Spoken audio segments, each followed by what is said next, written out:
The bullet shattered the window 3 inches from Maya's head. Glass rained down like deadly confetti as she threw herself over Mrs. Choi's hospital bed, her body already moving before her brain caught up. Just like in the alley. Just like she'd always done, protecting people who couldn't protect themselves. Except this time, as Jin Choi burst through the door with a gun in each hand and murder in his eyes, Maya realized something that made her blood run cold.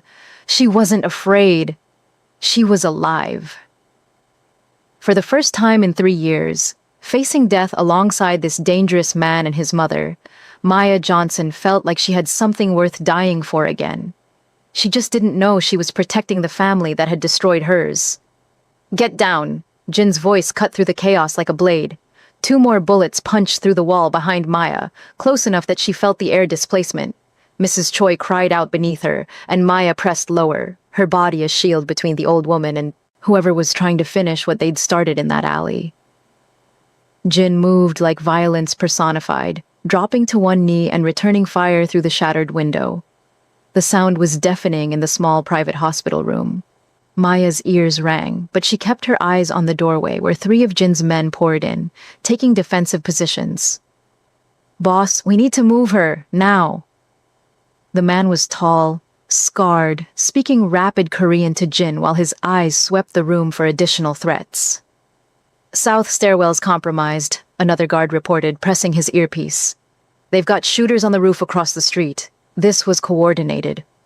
Jin's face was a mask of cold fury as he emptied his clip through the window, then smoothly ejected it and slammed in a fresh magazine. "How many?" "At least 6 we've identified, could be more." "The Black Serpent Syndicate," Jin said, and Maya heard something dangerous in his voice. "They're getting bold." He crossed to the bed in 3 strides, and for a moment his eyes met Maya's. Something flickered in that dark gaze. Concern, maybe, or recognition of what she'd just done. Again. "You need to move," he said to her, his voice softer than she'd ever heard it. "Can you run?" "I can do whatever I need to do." Maya's side still ached from the stab wound, but adrenaline was a hell of a drug. "What about Mrs. Choi?" "She comes with us, all of us." Jin turned to his mother, switching to Korean, his tone gentle despite the chaos. Mrs. Choi responded, her voice shaky but determined. Jin nodded, then looked at his largest guard. "Minho, you carry her. Maya, stay between Minho and me. If I tell you to drop, you drop. Understood?" "I'm not helpless." "I know you're not. That's not why I'm telling you this." Jin's eyes held hers. "I'm telling you this because I can't—" He stopped, jaw tightening. "Just stay close." If this opening hooked you, hit that subscribe button because this is just the beginning of Maya's dangerous new world. They moved fast. Minho scooped Mrs. Choi up like she weighed nothing, cradling her against his chest. Maya stayed close, her body still humming with the need to protect, to fight.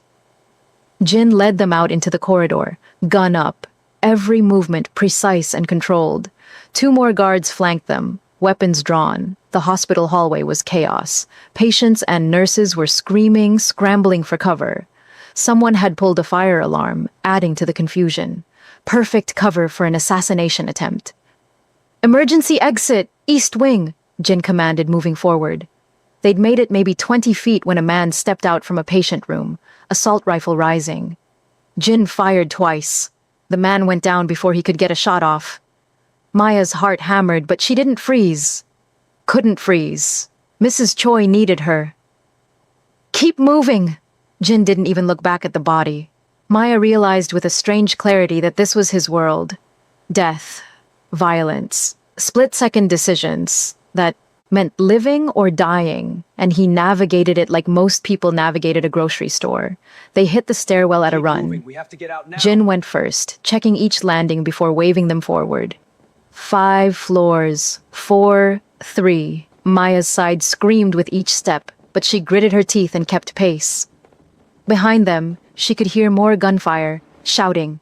Jin's men were engaging the shooters, buying them time. 2nd floor. Jin held up a hand, and they froze. He listened, head cocked, then slowly opened the door a crack. Whatever he saw made him curse in Korean. They're in the lobby, 4 men, blocking the main exit. He looked at his remaining guards. Jihoon, Sungmin, you're with me. Minho, you get my mother and Maya to the parking garage. Black SUV, Bay 7, keys are in it. If we're not there in 3 minutes, you drive. Boss, Minho started. That's an order. Jin's voice was ice. Then he looked at Maya, and the ice cracked just slightly. Take care of her. Wait, Maya grabbed his arm before he could move. You can't just... There's 4 of them and 3 of you. I've faced worse odds. That's not the point. Maya didn't know why her chest felt tight, why the thought of him walking into danger made her want to grab him and not let go. Let me help, I can fight. Jin's hand came up, almost touched her face, then dropped. I know you can. That's what scares me. Then he was gone, disappearing through the door with his 2 guards before Maya could respond. Miss Maya, we need to go, Minho said gently, adjusting his grip on Mrs. Choi. Maya wanted to argue, wanted to follow Jin into that lobby and watch his back the way she'd watched Mrs. Choi's. But Mrs. Choi was looking at her with worried eyes, and Maya had made a promise to protect her, to keep her safe. So she followed Minho down the final flight of stairs and into the parking garage. The SUV was there, black and armored-looking, windows tinted so dark they were nearly mirrors. Minho got Mrs. Choi into the back seat, then turned to Maya. Get in. Driver's seat. What? No, you... Boss's orders. If something happens, you drive. You get her out. Minho pressed the keys into her hand, his expression serious. You're the one she trusts. You're the one he trusts. Maya wanted to ask what he meant by that, but 3 gunshots echoed from somewhere above them. Then silence. Long, terrible silence. Come on, Maya heard herself say, climbing into the driver's seat. Mrs. Choi was in the back, her hand reaching forward to grip Maya's shoulder. He'll be okay, the old woman said softly. My son has survived worse. How do you do it? Maya asked, starting the engine just in case. How do you live with the constant fear that he won't come back? Mrs. Choi was quiet for a moment. I remind myself that he's surviving. That's what we do in this family. We survive. Sometimes that's the only victory we can claim. The stairwell door burst open. Maya's hand went to the gear shift, ready to punch it. But it was Jin, blood on his white shirt. Not his blood, Maya realized, walking toward them with controlled purpose. His 2 guards followed, one limping slightly. Maya didn't realize she'd been holding her breath until it rushed out all at once. Jin opened the passenger door and climbed in, his eyes scanning her face. You okay? I'm not the one covered in blood. It's not mine. Jin turned to check on his mother, speaking Korean to her, his voice soft.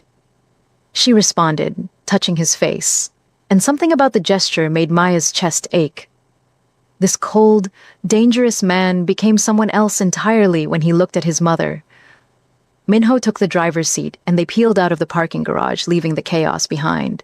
The safe house was different from Jin's main compound.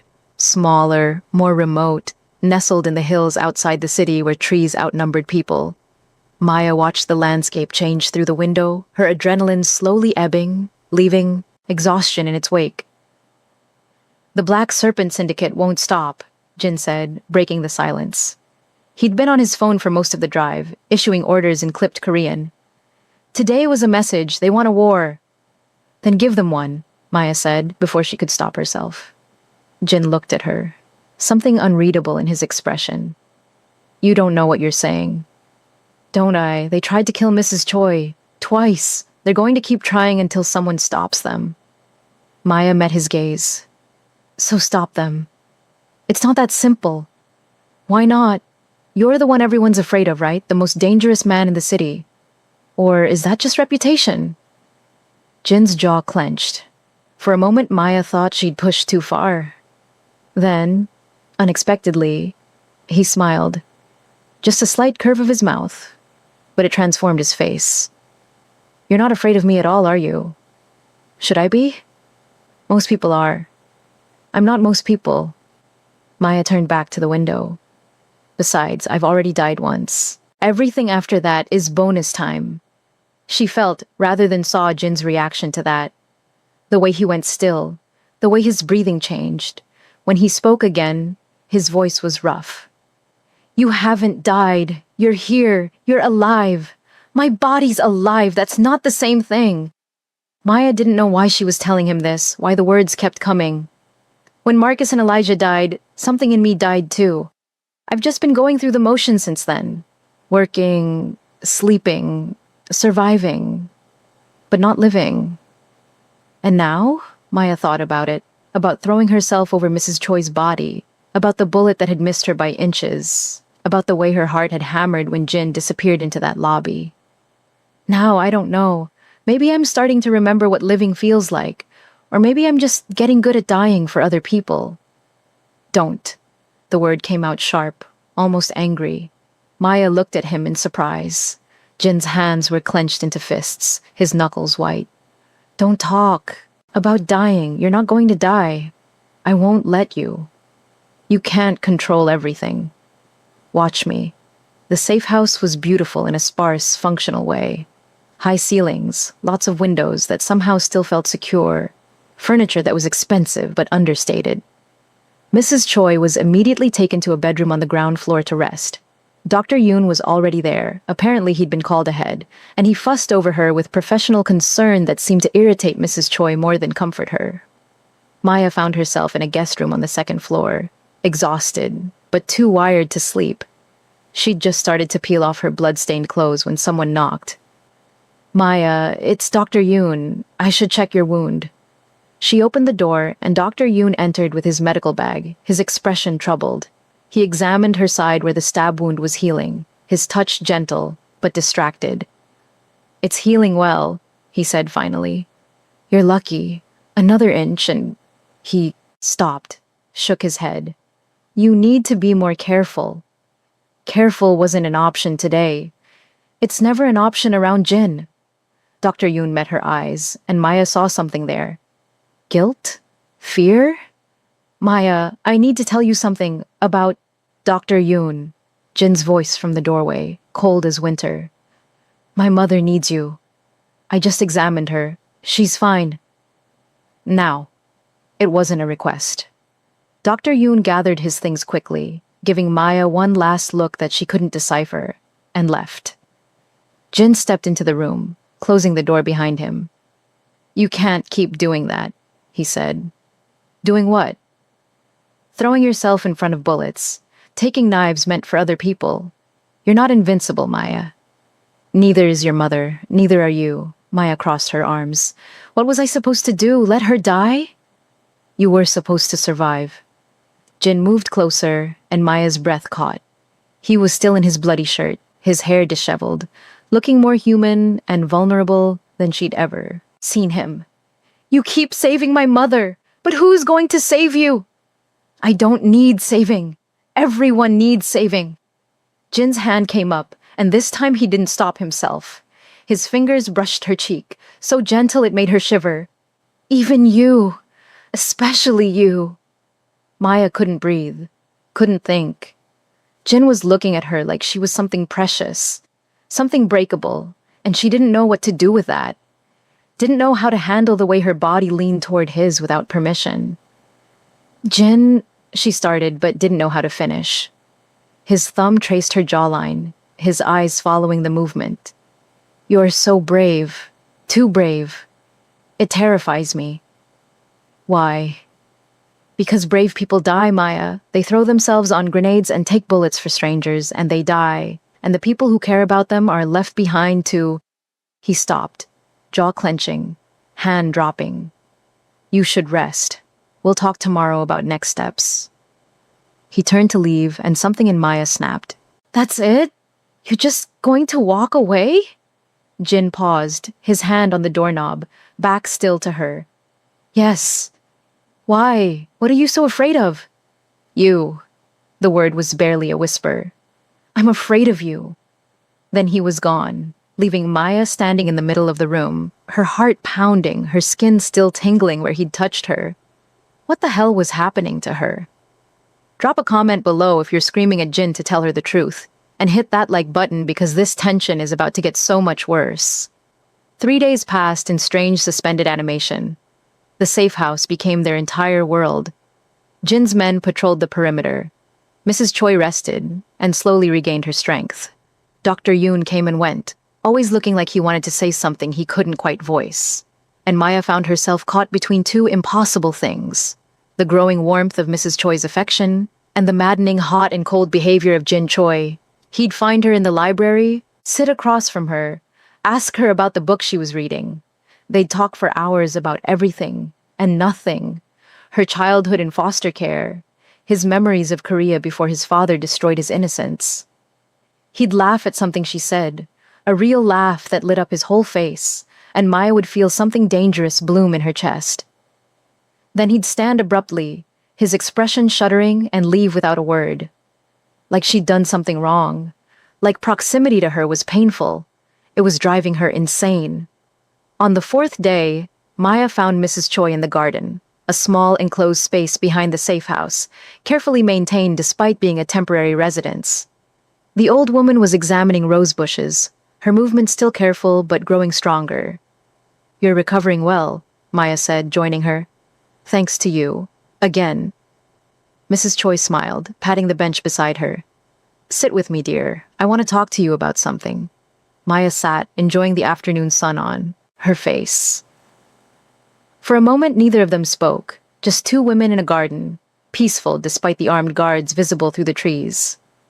"My son is falling in love with you," Mrs. Choi said finally, conversationally, as if discussing the weather. Maya choked on air. "What?" "No, he's not. He barely tolerates me." "Oh, my dear child," Mrs. Choi's eyes were knowing, warm. "I've raised that boy. I know every expression, every gesture. He looks at you the way his father once looked at me. Before..." She stopped, something painful crossing her face.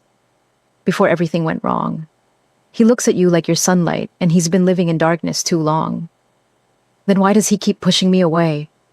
"Because he's terrified. Jin has survived by keeping everyone at arm's length. Even me sometimes. But you've gotten under his skin. You make him feel things he thought he'd buried with his father." Mrs. Choi took Maya's hand. "You're good for him. You remind him he's human." Maya's throat tightened. "I'm not good for anyone. I'm broken, Mrs. Choi. I've been broken for 3 years." "Broken doesn't mean worthless. Sometimes the broken pieces are what let the light in."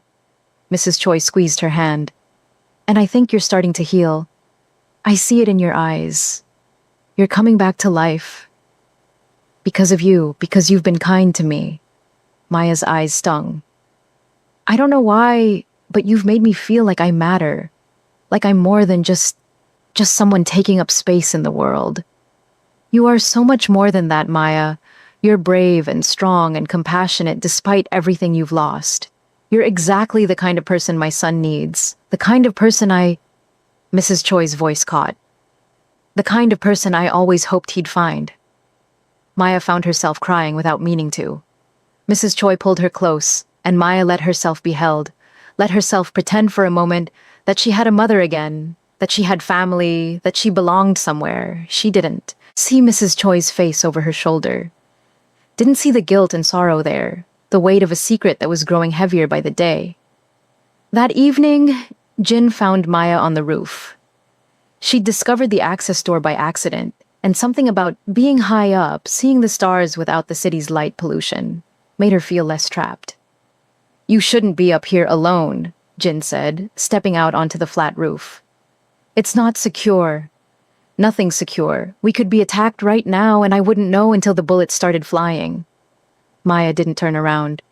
"Besides, I needed air." Jin moved to stand beside her, close enough that she could feel the heat of his body. They stood in silence, looking at the stars. "I need to teach you to fight," Jin said finally. "I already know how to fight."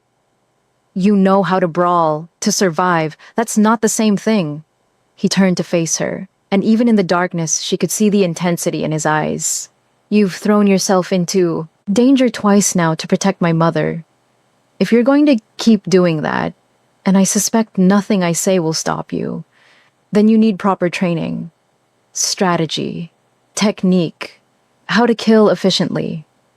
Maya's pulse quickened. "You want to train me?" I want you to be able to defend yourself when I'm not there. I want... He stopped, jaw clenching. I want you to survive this world you've stumbled into. What if I don't want to just survive? What if I want to fight back? Against who? The Black Serpent Syndicate. The people who tried to kill Mrs. Choi. Whoever else thinks they can hurt the people. Maya stopped, realizing what she'd almost said. The people I care about. When had that happened? When had Jin and Mrs. Choi become people she cared about? Jin was watching her with that unreadable expression again. You're serious. I've never been more serious about anything. Then we start tomorrow. 5 a.m. Don't be late.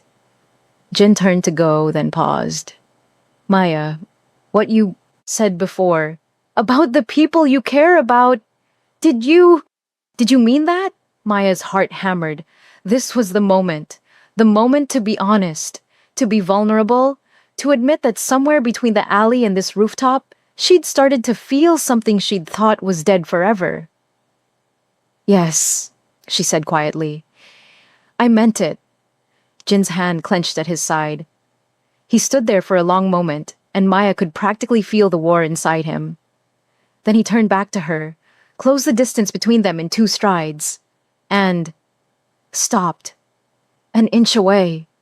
Close enough that Maya could count his eyelashes, could see the gold flecks in his dark eyes, could feel his breath on her face. I can't, he whispered, and there was so much pain in his voice that Maya's chest ached. I want to. God, I want to, but I can't. Not until you know... Know what? Jin's eyes closed. Everything. You need to know everything. About me, about what I've done, about... His voice broke. About the kind of man I really am. I already know what kind of man you are, Maya said. I've seen you with your mother. I've seen you protect your people. I've seen the way you look at me when you think I'm not paying attention. You're not the monster you pretend to be, Jin. Yes, I am. Jin stepped back, and the loss of his nearness felt like a physical wound. You just don't know it yet. He left her there on the roof, alone with the stars, and her confusion, and the growing certainty that she was falling for someone who kept pushing her away. She didn't know it would have been kinder if he'd kept pushing forever. Training started at 5 a.m. sharp. Jin met her in a room that had been converted into a private gym. Mats on the floor, weapons on the walls, mirrors reflecting back her uncertain expression. We're going to start with the basics, Jin said, moving to the center of the mat. He was in black workout clothes, his hair tied back, and Maya tried very hard not to notice how the shirt clung to his shoulders. Stance, balance, how to make every movement count. For 2 hours, he drilled her relentlessly. Her body remembered the street fighting she'd learned through necessity, but Jin was teaching her something different, something precise and deadly. How to use an opponent's strength against them. Where to strike to disable, to kill. How to move like water, flowing around attacks instead of just enduring them. He was a good teacher. Patient when she struggled, encouraging when she got something right. And he touched her constantly, adjusting her stance, correcting her form, demonstrating holds. Each touch burned. Maya found herself hyper-aware of every point of contact, every brush of his fingers. Again, Jin said after she'd successfully thrown him for the first time. But faster. In a real fight, hesitation gets you killed. Maya moved through the technique again, and this time when she hooked her leg behind his and pushed, he went down hard. She followed him down, ending up straddling his chest, her forearm against his throat like he'd taught her. They froze. Maya was breathing hard, sweat dampening her shirt, and Jin was looking up at her with an expression that made her stomach flip. Good, he said, his voice rough.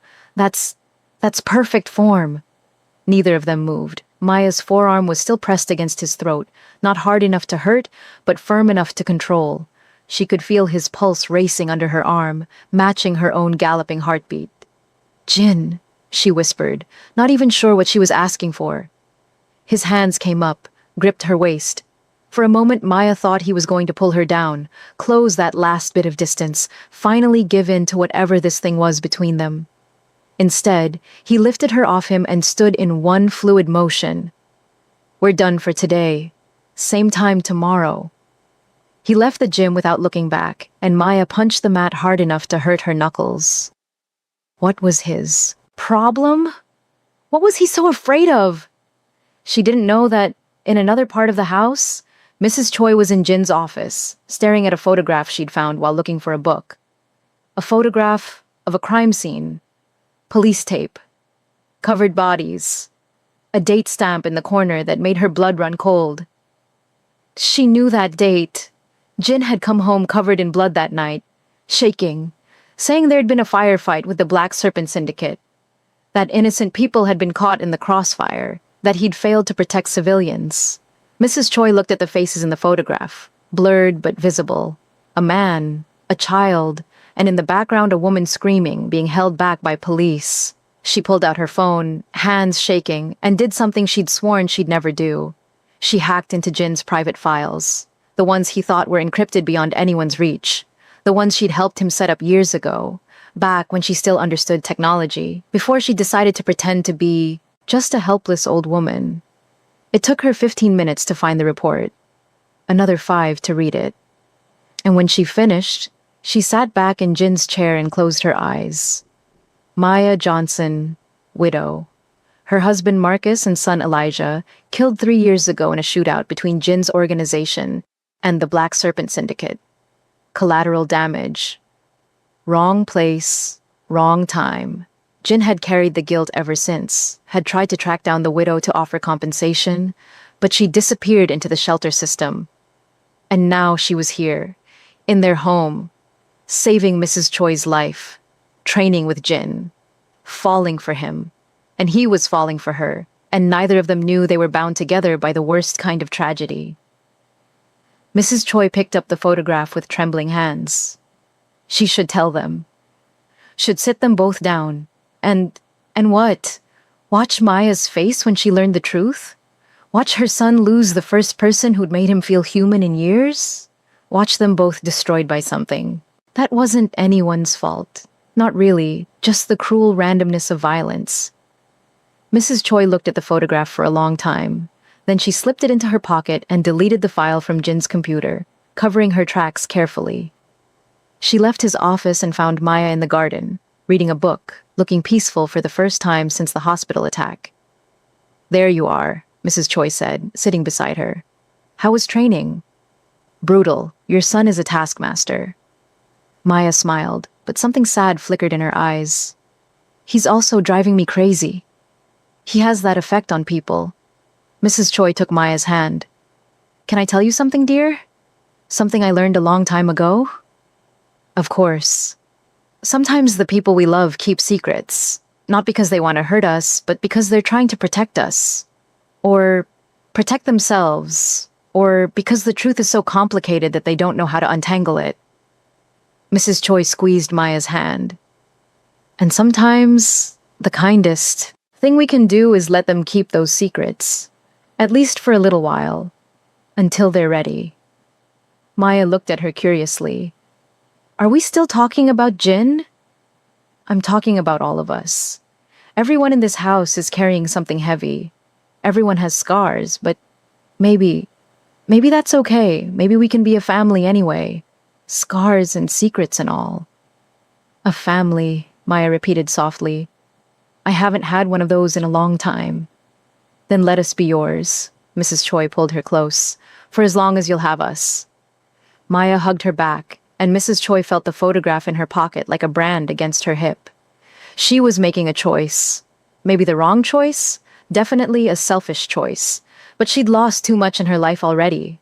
She wasn't ready to lose this too. The next week fell into a rhythm. Maya trained with Jin every morning, their sessions intense and charged with unspoken tension. She spent afternoons with Mrs. Choi, learning to cook Korean dishes, talking about everything and nothing. Evenings she'd find herself in the library, and more often than not, Jin would appear. They'd talk until late, carefully avoiding anything too personal, dancing around the attraction that pulled them together like gravity. On the 8th day, everything changed. Maya was walking past Jin's office when she heard voices, Jin and Dr. Yoon, speaking in English, probably out of habit from their years studying abroad together. You have to tell her, Dr. Yoon was saying, his voice strained. Jin, this has gone on too long. She deserves to know. I know she deserves to know. Jin's voice was raw. I try every day. Every single day I look at her and think, today I'll tell her, and then I see the way she looks at me, like I'm someone worth caring about, and I can't. I can't watch that look disappear. It's going to disappear anyway when she finds out, and she will find out. These things always come out. I know, but I need just a little more time. Please. A few more days of her not hating me. Is that so much to ask? What are you going to tell her, Jin? How are you going to explain that your organization, your men, your war killed her family? Maya's blood turned to ice. It wasn't my bullet, Jin said, and he sounded broken. It was Black Serpent, but it was my war, my territory, my fight that spilled over into that neighborhood. I might as well have pulled the trigger myself. You've carried this guilt for 3 years, and I'll carry it forever. But if I tell her now, if she learns what I've done, she'll leave. Or worse, she'll stay out of some misguided sense of obligation to my mother, and I'll have to watch her look at me with disgust every day. I don't think I can survive that, Yoon. I don't think... Maya didn't hear the rest. She was already backing away from the door, her heart in her throat, the world tilting on its axis. No, it couldn't be. Jin's organization had killed Marcus and Elijah, the man she'd been falling for, the man she'd been training with, the man whose touch made her skin burn. He was responsible for destroying her life? She made it to her room before her legs gave out, sat on the edge of the bed, hands shaking, mind racing. It had to be a mistake, a different incident.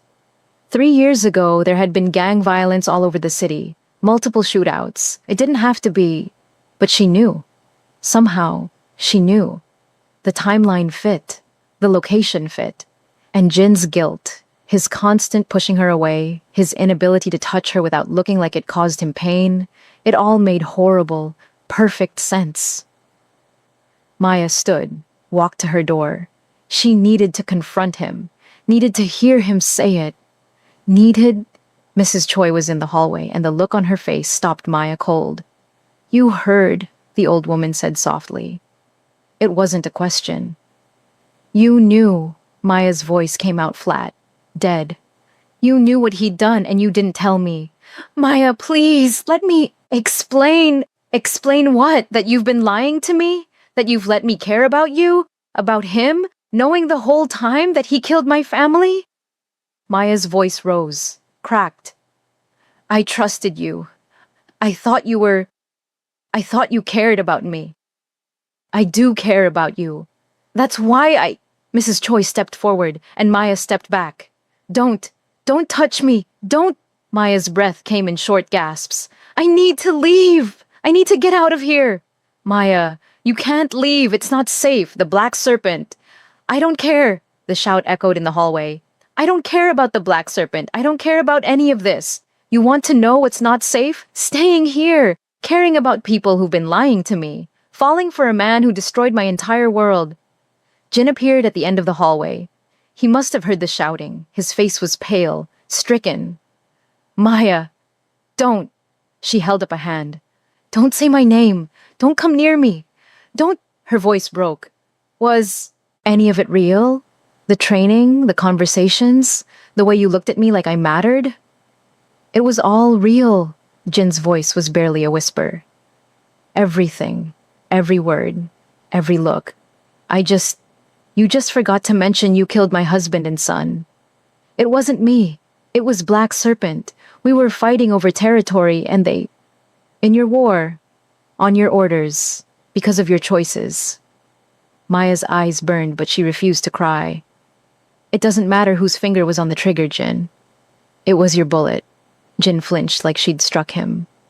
I know, and I'm sorry. God, Maya, I'm so sorry. I've been trying to tell you. Every day I've been trying to find the words. 3 years, Maya said, and her voice was hollow. I've been dead inside for 3 years because of you. I lost everything. My husband, my son, my home, my life, all of it gone because you and the Black Serpent couldn't figure out how to share a city. She laughed, and it sounded broken. And then I saved your mother. Twice. I was ready to die for her. Do you understand how insane that is? I never wanted this. Jin took a step forward, and Maya took two back. I never wanted to hurt you. If I could go back, if I could change what happened. But you can't. It's done. They're gone. And I've been here, in your house, eating your food, training with you, falling for... She stopped, shook her head. I need to leave, now. It's not safe, Jin said again, desperately. Please, Maya, just stay until we can arrange proper protection. A new identity, enough money to start over somewhere far from here. Let me give you that, at least. I don't want your money. I don't want anything from you. Maya turned to Mrs. Choi, and something in her expression must have been devastating because the old woman's face crumpled. I'm sorry. I know it's not your fault. But I can't look at you and not think about what you kept from me. I just can't. She walked past them both, headed for the stairs. Jin moved like he might follow, but Mrs. Choi grabbed his arm. Let her go, she said softly. Let her have this. Maya made it to the ground floor, headed for the front door. One of Jin's guards moved to stop her. Let her pass, Jin's voice came from the top of the stairs. Broken, defeated. Let her go. The guard stepped aside. Maya opened the door and stepped out into the cool evening air. She had no car, no money, no plan, just the desperate need to get away from the house where she'd almost been happy, from the people who'd made her feel like she belonged, from the man she'd been stupid enough to fall for. She made it maybe 20 feet down the driveway before she heard the car. Engine roaring, moving too fast. She turned, saw the black sedan with tinted windows, saw it swerve toward her. Black Serpent. Maya's training kicked in. She dove to the side, hit the ground rolling. Gunfire erupted, bullets chewing up the pavement where she'd been standing. The sedan screeched to a halt, doors opening, men pouring out. 4 of them. Armed. Moving to surround her. Behind her, she heard Jin shouting, heard the guards mobilizing. But they were too far away. It would be at least 30 seconds before they could reach her. 30 seconds was a lifetime in a firefight. The first man lunged at her with a knife. Maya moved like Jin had taught her, sidestepped, grabbed his wrist, used his momentum to send him stumbling past. The second man came from her left, and she dropped low, swept his legs, came up with his gun as he fell. She'd never held a gun before, never wanted to, but her fingers found the safety, the trigger, and when the third man raised his weapon, she fired. The recoil shocked her. The man went down. Maya didn't have time to process what she'd done. The fourth man was on her, tackling her to the ground. She lost the gun, felt his hands around her throat. Then the weight was gone. Jin had the man by the collar, was throwing him aside like he weighed nothing.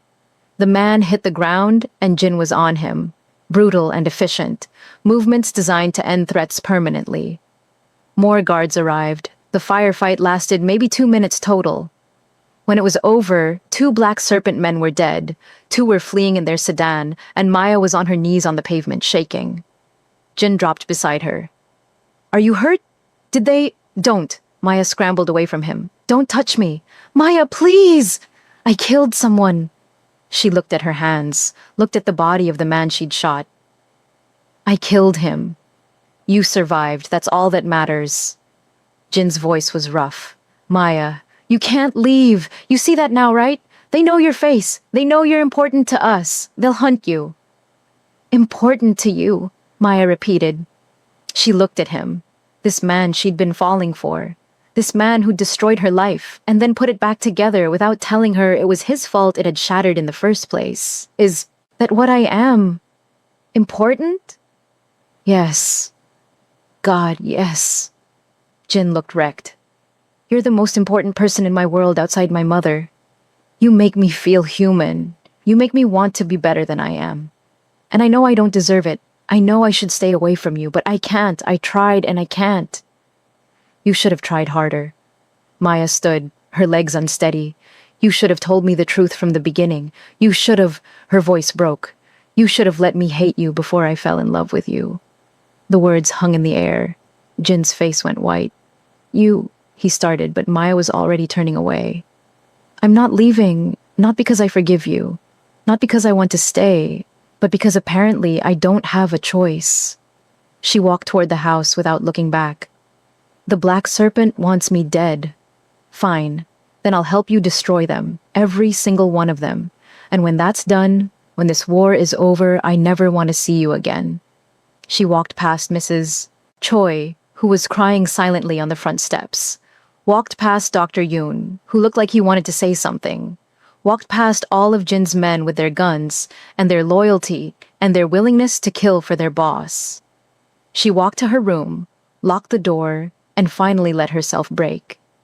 She cried for Marcus, who'd been so gentle, so good. For Elijah, who'd never gotten to grow up. For the life she'd had, and the life she'd lost, and the twisted joke fate had played by putting her in the path of the man responsible for taking it all away. And she cried for Jin, for the feeling of his hands on her waist, his breath on her face, the almost kiss on the rooftop, for what they might have been if the truth had been different. If he'd been anyone else. If she'd been anyone else. Outside her door, Jin stood in the hallway. He pressed his palm against the wood, listening to her cry, and felt something inside him that he'd thought was already dead die a little more. Dr. Yoon found him there an hour later, still standing, still listening. You should have told her, Dr. Yoon said quietly. I know. You should have told her before she fell in love with you. I know. Jin's voice was hollow. But I was selfish. I just wanted a little more time. A few more days of her not looking at me like I'm a monster. And now? Now she knows the truth.